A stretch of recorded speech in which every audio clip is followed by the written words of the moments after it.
दोस्तों, मैं हूं सुहेल मज़ारी। आसान बैंकिंग और कारोबार के इस उर्दू वीडियो चैनल में आपको खुशामदीद। बैंक अकाउंट्स के सिलसिले की यह हमारी चौथी और आखिरी वीडियो है। इससे पहली वीडियोस में हम बैंक के कस्टमर के एग्ज़ाम, उनकी पहचान और अकाउंट खुलवाने के लिए दरकार दस्तावेज़ात पर तफसीली बहस कर चुके हैं। हमारी आज की वीडियो खालिसतन बैंक में खुलने वाले अकाउंट्स या खातों से मुतालिक होगी और इन अकाउंट्स को हम फिर दो दर्जों में रखकर बात करेंगे। एक हिस्सा वो होगा जिसमें ऐसे अकाउंट्स पर बात होगी जो कि खातेदार या कस्टमर की दरख्वास्त पर खोले जाते हैं, और दूसरे हिस्से में फिर ऐसे अकाउंट्स पर बहस होगी जो कि बैंक में खुद से या इंतज़ामी हवाले से खोले जाते हैं और जिनका ताल्लुक कस्टमर से बिल्कुल भी नहीं होता। ये अकाउंट्स ऑपरेशनल नौयत के होते हैं और इनमें अमूमन बैंक की हसास और निजी नौयत की मालूमात और हिसाब किताब होता है, और इन अकाउंट्स की तफसीलात दर्जा ब दर्जा खुफिया रखी जाती है। कस्टमर्स को इन ऑपरेशनल अकाउंट्स के बारे में तफसीलात देना बिल्कुल भी नामुनासिब बात है, और बाज़ मामलात में ये खिलाफ कानून जुर्म के ज़ुमरे में भी आ जाता है। अलबत्ता इनसे मुतालिक मालूमात पर गुफ्तगू करना एक दूसरा मामला है। फिर बहरहाल देखते हैं और शुरुआत करते हैं सबसे पहले इन अकाउंट्स को लेकर जो कि कस्टमर्स अकाउंट्स कहलाते हैं। किसी भी तिजारती बैंक में सबसे अहम खाता जो कि कस्टमर खुलवाता है वो करंट अकाउंट होता है। इसी करंट अकाउंट के हवाले से हमने अपनी पिछली वीडियोस में जिक्र किया था और बताया था कि अनकरीब बैंक्स के करंट अकाउंट्स के हवाले से हम बताएंगे कि जहां इसके बेशुमार फ़ायदे होते हैं वहां चंद खतरात या नुकसान का भी अंदेशा होता है। तो चलें फिर आज हम करंट अकाउंट पर सबसे पहले बात करते हैं। दोस्तों, हम सब जानते हैं इंग्लिश ज़बान में करंट बिजली को कहते हैं। तो क्या हम समझ सकते हैं कि इस किस्म के अकाउंट में बिजली होती है? नहीं जनाब, ये मजाक की हद तक तो ठीक है, मगर यहाँ कोई बिजली नहीं होती। दरअसल बैंकिंग की किताबों में इस किस्म के अकाउंट का असल नाम है फिनेंशियल अकाउंट।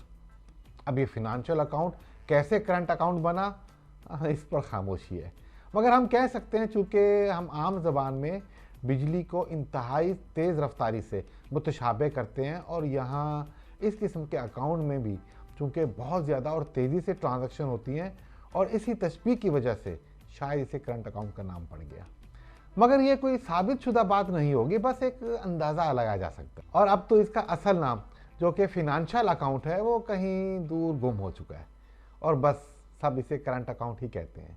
तो चलें हम भी फिर उसे इसी नाम से पुकारते हैं।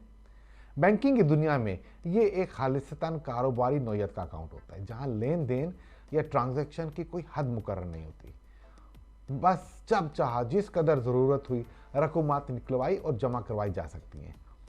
इन अकाउंट्स की रकूमात को बैंक एक ख़ास हद तक कलील मुद्दती इन्वेस्टमेंट में इस्तेमाल करते हैं, क्योंकि कस्टमर की तरफ से किसी भी वक्त बगैर किसी नोटिस के बड़ी रकूमात निकलवाई जा सकती हैं। लिहाजा यहाँ बैंक की तरफ से मुनाफा देने का रिवाज भी नहीं है, या अगर है भी तो बहुत कम। अलबत्ता कारोबारी नौयत के अलावा अगर कोई और शख्स ज़रूरत के तहत ये अकाउंट खुलवाना चाहे तो ममनू नहीं है। हमारे अक्सर हमवतन सूद को लेकर परेशान होते हैं और फिर वो मजबूरी में करंट अकाउंट खुलवाना बेहतर समझते हैं कि चलो कम से कम यह मुनाफा जो कि सूद होता है वो तो नहीं है।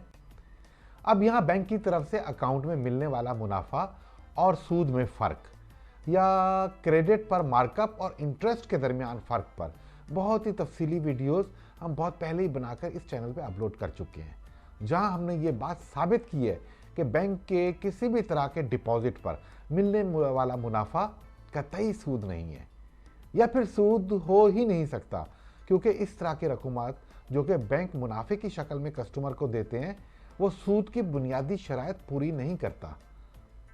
इसी तरह से मार्कअप और मार्क डाउन भी सूद नहीं हो सकते। अलबत्ता ये ज़रूर है कि बैंक के जिन अवामिल में सूद होता है उसे भी मार्कअप का नाम दे दिया जाता है, जो कि एक इंतहाई गलत है। अगर आप सूद और मार्कअप के दरमियान फ़र्क को समझना चाहते हैं तो फिर हमारी इस वीडियो को बागौर और आखिर तक ज़रूर देखें और इस पर अपनी राय भी ज़रूर दें। हम बतौर मुसलमान हमारा ईमान है कि सूद कतई हराम है और इसके करीब भी नहीं जाना, मगर यह भी ज़रूर समझना है कि सूद दरअसल में होता क्या है, उसकी बुनियादी शराइत और पहचान क्या है। किसी ने बस कुछ कह दिया और फतवा दे दिया कि ये सूद है? नहीं जनाब, अल्लाह ताला ने हमें अकल दी है, इल्म दी है, फैसला करने की सलाहियत अता की है। तो हमारा ये उज़र हरगिज़ काबिल माफ़ नहीं होगा। हमें तो बताया गया है कि ये सूद है और ये सूद नहीं है। फिर इस वक्त हमारी सोच और अकल कहाँ थी? ज़रूर देखिएगा और अपने कमेंट्स भी दीजिएगा। करंट अकाउंट पर बैंक का मुनाफा नहीं होता, तो फिर क्या होता है? अपनी बनावट में ये अकाउंट दरअसल कारोबारी नौयत की ज़रूरियात को पूरा करने के लिए होता है, जिसमें किसी भी किस्म की कोई रुकावट नहीं होती। इसी तरह से कस्टमर की जानिब से बैंक की हर तरह की सर्विसेज या सहूलियात से मुस्तफ़ीद होने पर लगने वाले चार्जेस भी इसी अकाउंट से बैंक वसूल करता है, और इसकी निशानदही और कबूलियत बैंक कस्टमर से उसी वक्त ले लेता है जब कस्टमर बैंक में अकाउंट खुलवाने का फॉर्म दस्तखत करता है। चार्जेस के अलावा वफाकी और सूबाई सतह के टैक्स वाजबात बशमूल मार्कअप और दीगर अखराजात भी इसी अकाउंट से मनहा किए जाते हैं। बैंक के अकाउंट्स के सिलसिले में स्टेट बैंक ऑफ पाकिस्तान के ज़ैली अदारा कंज्यूमर प्रोटेक्शन डिपार्टमेंट ने अपने एक किताबचे में हिदायत भी जारी की हैं, जिसकी एक शक्ल आपकी स्क्रीन पर भी चल रही है, और इसमें भी करंट अकाउंट के बारे में तफसीली बयान कर दिया गया है। अब कारोबार में एक फिक्रा काफ़ी इस्तेमाल में रहता है और वो होता है वर्किंग कैपिटल रिक्वायरमेंट। इसका आसान सा मतलब होता है कारोबार में कस्टमर की तरफ से लगाया जाने वाला सरमाया और उसकी गर्दिश और मज़ीद सरमायाकारी की ज़रूरत। करंट अकाउंट बुनियादी तौर पे इसी सरमाए की गर्दिश का एक हिस्सा होता है। यहाँ से कारोबारी लेन देन के चक्कर या साइकिल तरतीब पा रहे होते हैं या तकमील कर रहे होते हैं। किसी भी कारोबारी शख्स और बैंक के दरमियान बुनियादी रिश्ता यही करंट अकाउंट होता है, और कस्टमर ने अपनी तमाम तर अदायगियाँ या पेमेंट्स इसी अकाउंट की मार्फत करनी होती है। अब उसे अपने किसी कारोबारी मामलात में या सौदे में खरीदो फरोख्त की पेमेंट करनी होगी तो इसी अकाउंट से, और जब उसे कोई पेमेंट मिलेगी तो इसी अकाउंट में आएगी। इसी तरह से उसके तमाम अखराजात की अदायगियाँ, जिसमें बिजली गैस के बिल्स और टैक्स वगैरह की अदायगियाँ हैं, इसी अकाउंट से होती हैं। इस सब के अलावा बैंक अपने सर्विसेज चार्जेस और मार्कअप भी इसी अकाउंट से वसूल करने का अख्तियार रखता है, जैसे कि कस्टमर ने उसे यह हक दिया है। अब यहाँ एक बहुत ही नाजुक मामला आता है, जो कि बैंक की जानिब से मार्कअप की वसूलियाबी के सिलसिले में है। क्या बैंक कस्टमर के करंट अकाउंट से उसके कर्जों पर वाजिबुल अदा मार्कअप वसूल कर सकता है? एक छोटा सा और सादा सा सवाल, मगर जवाब मुश्किल और पेचीदा। तो कोई बात नहीं, फिर हम अक्सर वही एक बात कहते हैं, मुश्किलात हमारे लिए और आसानियां आपकी। मार्कअप के सिलसिले में सबसे पहले ये बात देखते हैं कि बैंक को उसे वसूल करने का सबसे अच्छा और मुनासिब तरीका क्या है, और जिसके बारे में स्टेट बैंक ऑफ पाकिस्तान ने भी मुनासिब तशरीह की है। पहले तो ये समझ लें कि हर तरह के कर्ज़ों की रकूमात जो कि बैंक अपने कस्टमर्स को देते हैं, वो रकम बैंक की अपनी नहीं होती, बल्कि उसे पब्लिक मनी या आम आवाम की जमाशुदा रकूमात होती हैं, जो कि बैंक कर्ज़ों की मद में देता है। इसी तरह से उन पर वाजिबुल अदा मार्कअप का दर्जा भी वैसा ही है।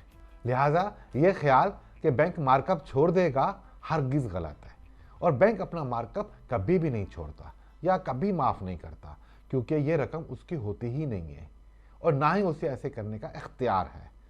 अलबत्ता जब कभी वो ऐसा करता भी है तो वो उसे फिर अपने मुनाफे या रिजर्व्स रकम से मनहा करके अदा करता है, जो कि उसके पास हसस याफ्तान या शेयर होल्डर की अमानत होती है, और ये यकीनन बैंक की इंतज़ामिया के लिए फिर एक मुश्किल मरला होता है। अब सवाल है कि मार्कअप को अदा करने का सबसे मुनासिब तरीका क्या है? सबसे मुनासिब तरीका तो ये है कि बैंक कस्टमर से मार्कअप की वसूलियाबी पे ऑर्डर की शक्ल में करे, जो कि कस्टमर के किसी और बैंक के अकाउंट से बनाया जाए। इस तरह से झगड़े ही खत्म। अब अगर कस्टमर का किसी और बैंक में कोई अकाउंट ही नहीं है, जो कि आज के ज़माने में ज़रा कम ही काबिल के यकीन है, तो चलें फिर दूसरा मुनासिब तरीका ये है कि कस्टमर अपने उसी बैंक के अकाउंट से ही पे ऑर्डर बनवाकर मार्कअप की अदायगी कर दे। ये भी ठीक है। इस तरह से अगर कस्टमर पे ऑर्डर बनवाकर मार्कअप की अदायगी नहीं करना चाहता, तो फिर बैंक के काउंटर पर कैश की सूरत में मार्कअप की अदायगी कर दे। ये भी काबिल कबूल है। इसके बाद निस्बतन कुछ कम मुनासिब तरीका यह भी है कि कस्टमर अपने अकाउंट में मौजूद रकम से बजरिया क्रॉस चेक बैंक को मार्कअप की अदायगी करे। और यहाँ बैंक को याद रखना होगा कि उसके करंट अकाउंट में से सिर्फ यही नोट होगा कि कस्टमर का चेक ट्रांसफर में कैश किया गया, जिसका नंबर और तारीख ये है। अब यहाँ एक पेचीदा सा सवाल पैदा होता है, क्या बैंक खुद से कस्टमर के करंट अकाउंट से मार्कअप वसूल कर सकता है?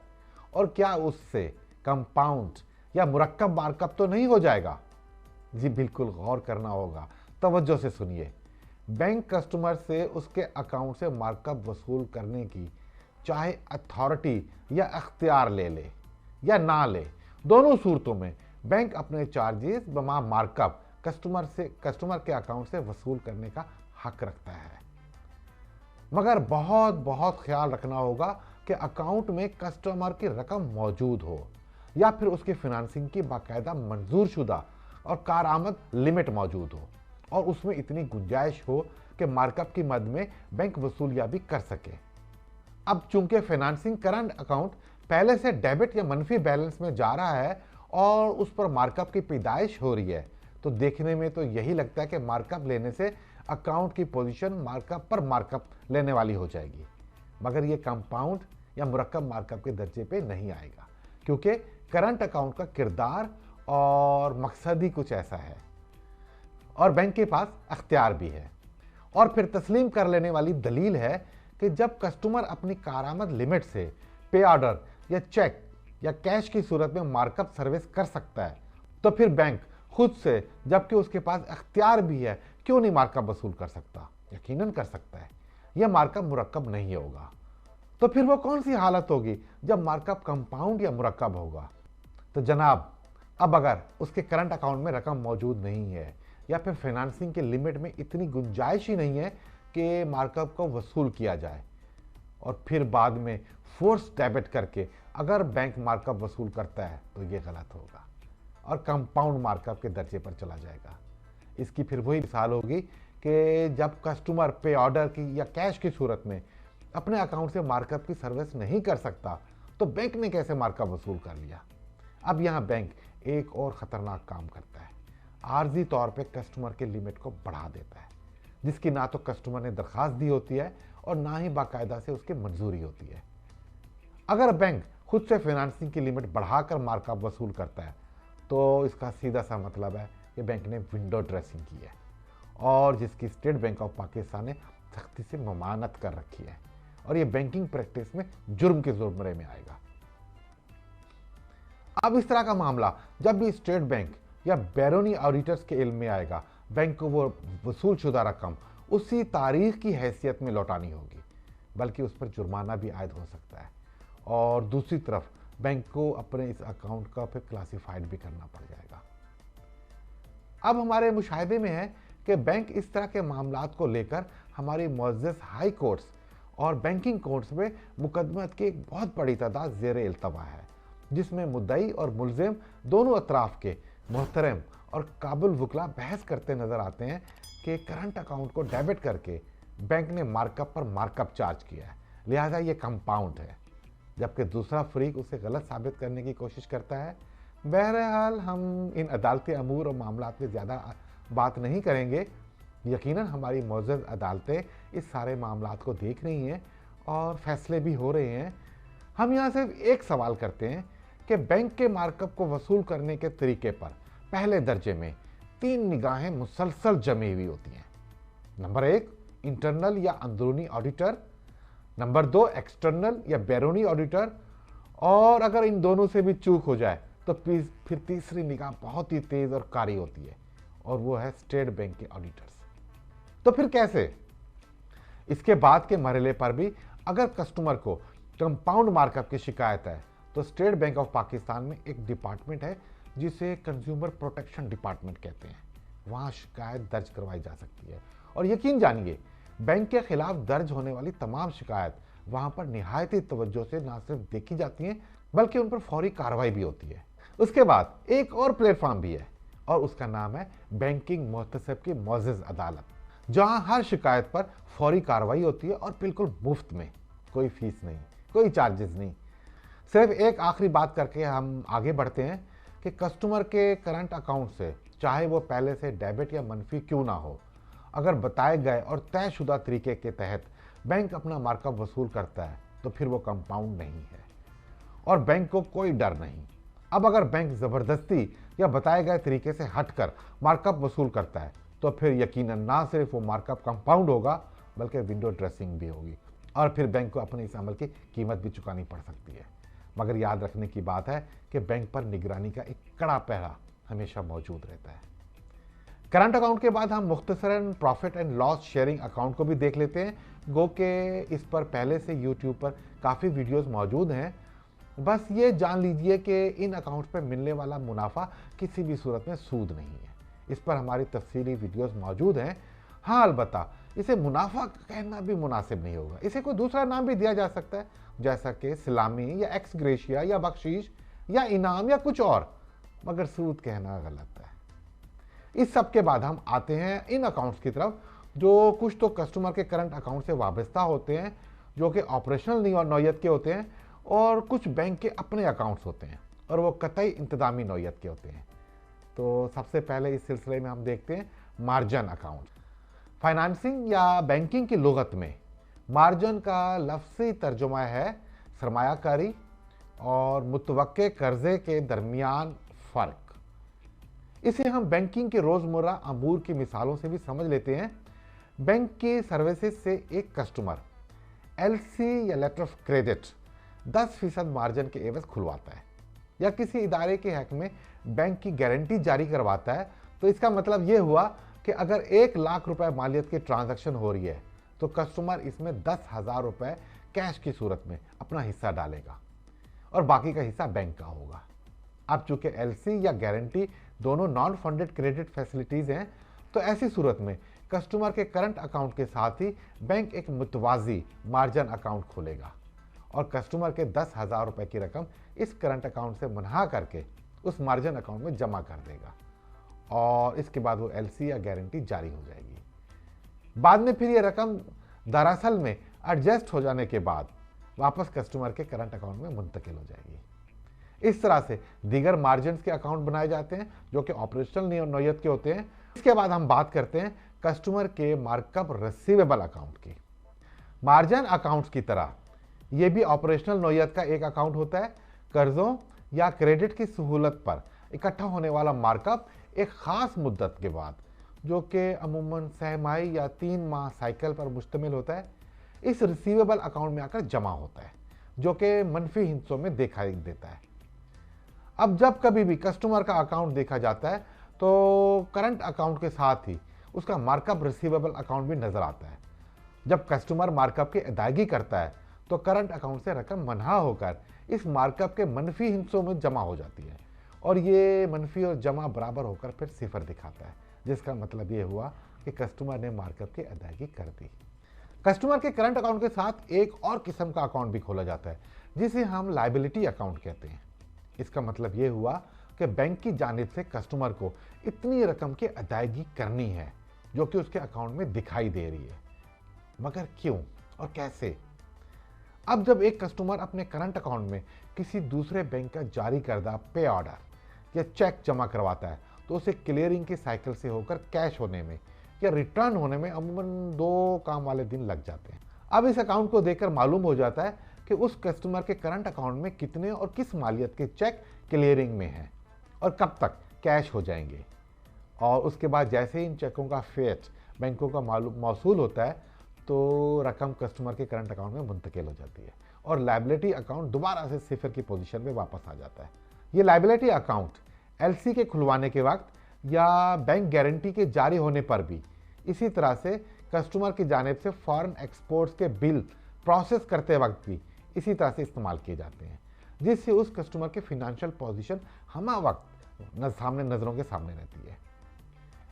इसके बाद लोन या कर्जों के अकाउंट भी खोले जाते हैं और उनको लिमिट के मुताबिक डेबिट या मनहा करके कस्टमर के करंट अकाउंट में रकूमात को मुंतकिल कर दिए जाते हैं।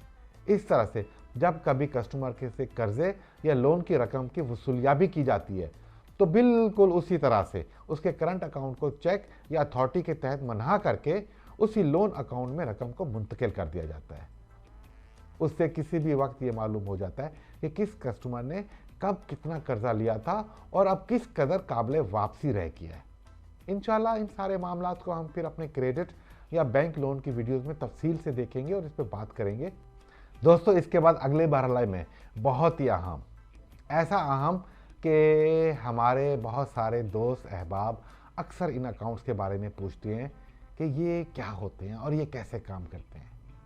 इन अकाउंट्स को कहते हैं नास्ट्रो अकाउंट्स। बहुत ही दिलचस्प किस्म के अकाउंट्स होते हैं। बैनुल-अक़वामी सतह पर गैर मुल्की करेंसी में रकूमात की लेन देन बैंक अपने इन्हीं अकाउंट के जरिए करता है। इस सिलसिले में बैंक में एक शोबा होता है और उसे कहते हैं इंटरनेशनल कॉरेस्पॉन्डेंस या इंटरनेशनल डिवीजन भी कहा जाता है। बैंक इस शोबे की मार्फत दुनिया के उन ममालिक के बैंकों में अपने अकाउंट्स खुलवाते हैं जिन ममालिक की करेंसी में यहाँ के बैंक ने कारोबार या काम करना होता है।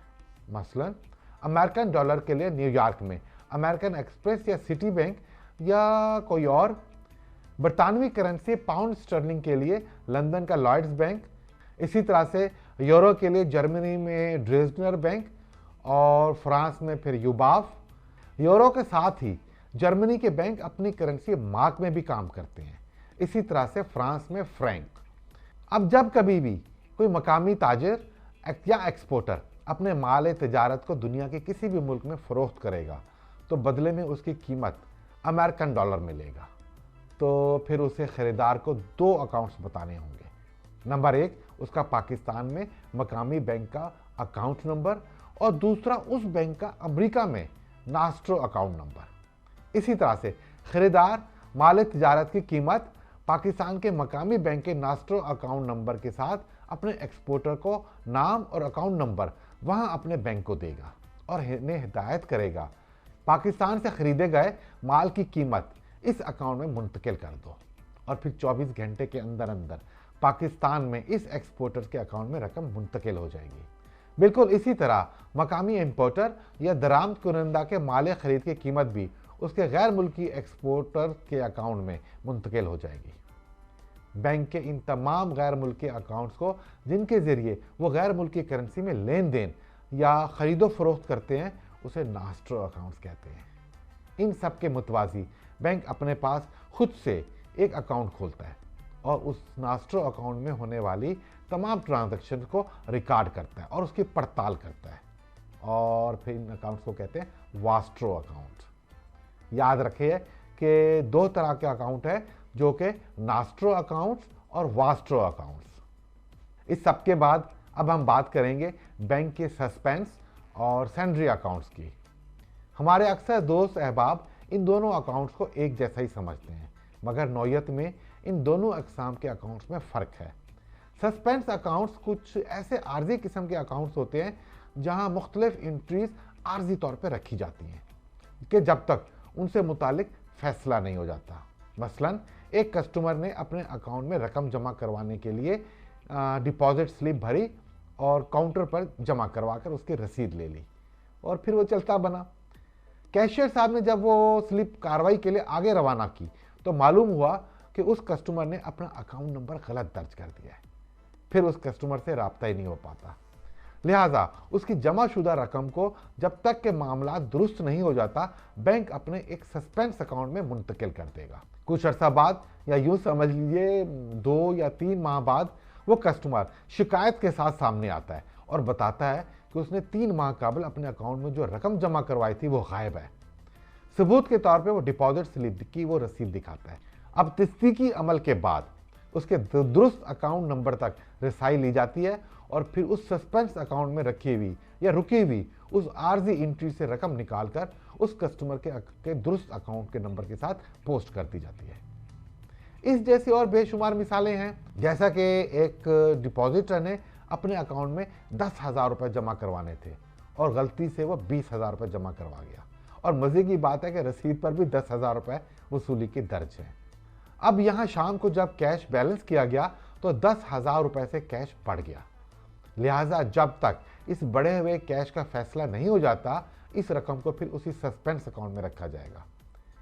दूसरी तरफ सैंड्री अकाउंट, बुनियादी तौर पर सैंड्री अकाउंट भी 2 तरह के होते हैं। जब जिनमें से एक को हम डेबिट और दूसरे को क्रेडिट सेंड्री अकाउंट कहते हैं।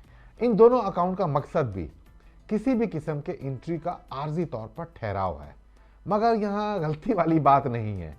इस किस्म के अकाउंट्स का बैंक के अखराजात और आमदनी से ताल्लुक होता है। मसलन इत्तफाकी तौर पे किसी भी वजह से बैंक के दाखिली दरवाजे का शीशा टूट जाता है और उसे फौरी तौर पे मुरम्मत करवाना इंतहाई ज़रूरी है। लिहाजा फौरी तौर पे कारीगर को बुलाकर उस टूटे हुए दरवाजे की मुरम्मत करवाई जाती है और फिर कारीगर की उजरत उसी सेंड्री डेटर अकाउंट से की जाती है। बाद में जब बैंक के मैनेजर साहब को मजाज अथॉरिटी से दरवाज़ा मुरम्मत करवाने की मंजूरी मिल जाती है तो फिर वो बैंक अपने एक्सपेंस या अखराजा खर्चे से सेंड्री अकाउंट की एंट्री को एडजस्ट कर लेता है। मतलब आर्जी तौर पर किसी खास मकसद के लिए अखराजात करना, बाद में उसे फिर एडजस्ट कर लेना। बहुत सारी मिसालें मिल सकती हैं। बैंक ने एक गारंटी 2 साल की मुद्दत के लिए जारी की और 2 साल का कमीशन कस्टमर से पहले से ही वसूल कर लिया। वो कमीशन बैंक की आमदनी है, मगर इस सारी रकम को एकदम बैंक की आमदनी में नहीं ले जाया जा सकता, क्योंकि जब गारंटी 2 साल की है तो आमदनी भी फिर 2 साल की है, तो फिर उसे एक दफ़ा ही ले ली गई है। लिहाजा उस रकम को सैलरी क्रेडिट या इनकम एडवांस में रखा जाएगा और फिर हर 3 माह के बाद किस्तों में इस सैलरी अकाउंट से या इनकम एडवांस से वो रकम आहिस्ता आहिस्ता बैंक के इनकम अकाउंट में मुंतकिल करती जाएगी। हमारे ख्याल में बहुत ही मुनासिब बात हो गई है। सस्पेंस और सैलरी अकाउंट्स की अच्छी मिसालों से वजाहत की गई है। इसके बाद किसी भी बैंक के अंदर इंतज़ामी सतह पर सबसे अहम अकाउंट का जिक्र करते हैं और उसे कहते हैं हेड ऑफिस कंट्रोल्ड अकाउंट, या सादा से अंदाज में उसे हेड ऑफिस भी कहा जाता है। बुनियादी तौर पर रिकन्सिलेशन या उर्दू में हम इसे मफाहमत समझ लें, इसके दर्जे का एक अकाउंट होता है और इसका किरदार बैंक और ब्रांचों के दरमियान कैश या फंड्स की हरकत या मुंतकिली को बाकायदा बनाना होता है। मगर कैसे? अब सबसे सादा और बड़ी मिसाल आपको हर जगह ये एटीएम मशीनें काम करती हुई नजर आती हैं। एक शख्स का account MCB bank Lahore Anarkali branch में है और वहीं उसकी रकम भी रखी हुई है। अब वो एक प्लास्टिक कार्ड की मदद से, जिसे हम डेबिट कार्ड भी कहते हैं, कराची में एमसीबी सदर ब्रांच के बाहर तनसीब एटीएम मशीन से चंद मिनटों में अपनी रकम निकलवा लेता है। सोचने की बात है, ये सब इतनी जल्दी कैसे मुमकिन हुआ? उस शख्स को इतनी दूर अपने अकाउंट तक रसाई उसी बैंक के हेड ऑफिस अकाउंट से मिली। हर ब्रांच का एक अकाउंट मरकजी कंट्रोल हेड ऑफिस में होता है और ब्रांच पूरे दिन दीगर ब्रांचों से जिस कदर रकूमात की लेन देन करती हैं वो उसे रिकॉर्ड करता है और बाद में बैलेंस करके असली पोजीशन में सामने लेकर आता है। जिस ज़माने में एटीएम मशीनें नहीं होती थी तो उस वक्त एक प्रिंटेड फॉर्म बैंकों के अंदर इस्तेमाल किया जाता था और उसे कहते थे IBCA और IBGA, यानी इंटर ब्रांच क्रेडिट एडवाइस और इंटर ब्रांच डेबिट एडवाइस। ये सब एक मखसूस कोड और नंबरों से कंट्रोल किए जाते हैं और फिर 24 घंटे में एक मखसूस वक्त पर इन सब की पोजीशन वाज़ेह हो जाती है। बैंक में कैश एक ब्रांच से दूसरी ब्रांच में मुंतकिल करना हो या फिर ब्रांच के मुनाफे या खसारे को हेड ऑफिस को मुंतकिल करना हो, इसी निज़ाम के तहत किया जाता है। हमारे अंदाजे के मुताबिक पाकिस्तान में कई बैंक अब भी अपने ब्रांचों में IBCA का इस्तेमाल कर रहे हैं। खैर, आगे बढ़ते हैं और देखते हैं स्टेट बैंक अकाउंट। जी दोस्तों, स्टेट बैंक में भी बिल्कुल ऐसे ही अकाउंट्स होते हैं जैसे किसी एक आम तिजारती बैंक में, मगर फ़र्क सिर्फ ये होता है कि वो अकाउंट कोई आम शख्स नहीं खुलवा सकता। स्टेट बैंक के अकाउंट होल्डर तमाम तिजारती बैंक्स या ऐसे तमाम बैंक्स होते हैं जो कि क्लियरिंग हाउस के मेंबर होते हैं। इन सब के अलावा हुकूमती इदारे जैसे कि FBR या रेवेन्यू या इस जैसे और बहुत सारे इदारे, इन सब के अकाउंट्स होते हैं। हर बैंक के लिए लाजमी होता है कि वो अपने डिपॉजिट का एक मखसूस हिस्सा स्टेट बैंक के अकाउंट में रखे और उसे कहते हैं MCR। हर बैंक जब भी स्टेट बैंक से कैश का लेन देन करते हैं या फंड्स की मुंतकिली का मामला होता है तो वो अपने इसी अकाउंट्स की मार्फत करते हैं। मसलन स्टेट बैंक की तरफ से ईद के मौके पर तिजारती बैंकों को नए नोटों की तरसील। वैसे ये है बहुत मज़े की बात, हम पाकिस्तानी दुनिया में वाहिद कौम है जो अपने त्यौहार या ईद पर नए नोट इस्तेमाल करके खुश होते हैं। इसके अलावा और बहुत सारे मकासद इसी अकाउंट के जरिए तय पाते हैं, जिनमें सबसे अहम बैंकों के दरमियान क्लियरिंग का निज़ाम है, जहां एक बैंक का कस्टमर किसी दूसरे बैंक का चेक अपने अकाउंट में जमा करवाता है और दूसरे दिन शाम को उसके अकाउंट में दूसरे बैंक से रकम मुंतकिल हो जाती है। इस सारे फेरे में यही स्टेट बैंक का अकाउंट इस्तेमाल हो रहा हो। इस सबके बाद तमाम तिजारती बैंक आपस में भी दीगर बैंकों में अकाउंट खुलवाते हैं, और जिसका मकसद कैश या फंड्स की मुंतकिली होती है।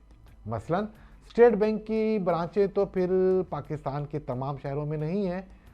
अब अगर स्टेट बैंक भावलपुर से कैश रहमिया खान मुंतकिल करना हो तो इसके लिए काफ़ी वक्त दरकार होगा और फिर ख़तरात भी होंगे। अब ऐसे तमाम शहरों में जहां स्टेट बैंक नहीं होता, वहां फिर national bank of Pakistan state bank के नुमाइंदे या एजेंट का किरदार अदा करता है, और उस शहर में स्टेट बैंक की उस मखसूस ब्रांच को चेस्ट ब्रांच कहा जाता है। इस शहर में मौजूद हर बैंक की तमाम ब्रांचों को कैश और फंड्स की तरसील और मुंतकिली के फ़राइज़ फिर यही चेस्ट ब्रांच अंजाम देती है। एक बैंक की ब्रांच दूसरे बैंक की ब्रांच से भी कैश का लेन देन करती है, और इसके लिए भी फिर बैंकों का अकाउंट खोला जाता है। अब दोस्तों, यहाँ बैंकों और इस जैसे दीगर इदारों में एक और अकाउंट होता है, और उसे कहते हैं प्रोविजनल या प्रोविजनिंग अकाउंट। जनाब, ऐसे अकाउंट प्रोविजनिंग बनाते वक्त इस्तेमाल किए जाते हैं। प्रोविजनिंग को हम आसान उर्दू में कह सकते हैं तखमीना लगाना या अंदाजे कायम करना। ये अकाउंट खालिसतन अदारों के आमदनी और अखराजात के तखमीने लगाने के लिए इस्तेमाल किए जाते हैं। इस तरह के अकाउंट्स को काफ़ी सारे मसारिफ होते हैं, मगर हम चंद एक मिसाल से उसे समझ लेते हैं। ये तो दोस्तों हम सब जानते हैं कि बजट पूरे साल में सिर्फ एक दफ़ा में ही तैयार किया जाता है। लिहाजा अब यहाँ हम ये देखते हैं कि एक बैंक में पिछले साल बिजली के बिलों के मद में कितनी रकम खर्च की। उस खर्च शुदा रकम में 10% इजाफा के साथ एक मुसाफी रकम प्रोविजनिंग अकाउंट में रख दिया जाता है। अब हर माह वसूल होने वाले बिजली के बिलों की अदायगी बजाय बैंक के खर्चा या एक्सपेंस करने के इसी प्रोविजनिंग अकाउंट से कर दिया जाता है, और साल के आखिर में अगर कमी हो जाए तो एक्सपेंस करके पूरा किया जाता है, और अगर वो रकम बच जाए तो फिर बैंक की आमदनी में मुंतकिल कर दिया जाता है। पानी, गैस, अखबारात, मुलाजमीन की तनख्वाहें और दीगर अलाउंसेस और इस जैसे सारे अखराजात एक ही दफ़ा में प्रोविजनिंग करके अलहदा कर लिए जाते हैं, और यहाँ तक कि बैंक के स्टाफ की नई भर्तियाँ और बैंक की जिद्दत साजी के अखराजात भी। अब बिल्कुल इसी तरह से बैंक की आमदनी के हवाले से भी तखमीने लगाए जाते हैं और टारगेट सेट किए जाते हैं। फिर सब मिलकर इस टारगेट को हासिल करने के वास्ते एक टीम की तरह मेहनत करते हैं। गैर फाल कर्ज़ों की प्रोविजनिंग भी बिल्कुल इससे ऐसे ही होती है, मगर उसका तरीका सालाना नहीं होता, बल्कि हर 3 माह पर असल की बुनियाद पे होता है। इंशाल्लाह बाद में हम इस पर भी एक तफसीली वीडियो बनाएंगे, काम कर रहे हैं। इसके बाद अगले मरहले पे हम बात करेंगे एक्सचेंज लॉस एंड प्रॉफिट की। एक्सचेंज लॉस एंड प्रॉफिट के अकाउंट का ताल्लुक गैर मुल्की करेंसी से मुंसलिक कारोबार और उनके खरीदो फरोख्त से होता है। बैंक एक मरहले पर फ़र्ज कर लें अमेरिकन डॉलर ख़रीदता है और दूसरे मरहले पर बेचता है, जैसे कि एक्सपोर्ट पर ख़रीदता है और इंपोर्ट पर बेचता है। तो ख़रीदो फरोख्त के दरमियान मौजूद फ़र्क से होने वाली आमदनी इस किस्म के अकाउंट में रखी जाती है। इसी तरह से अगर नुकसान हो जाए तो फिर लॉस भी इसी तरह के अकाउंट्स में बुक किए जाते हैं, और साल के आखिर में इन दोनों प्रॉफिट एंड लॉस दोनों अकाउंटों को मिलाकर देखा जाता है। अगर बचत हो गई तो मुनाफा, अगर घाटा हो गया तो फिर नुकसान।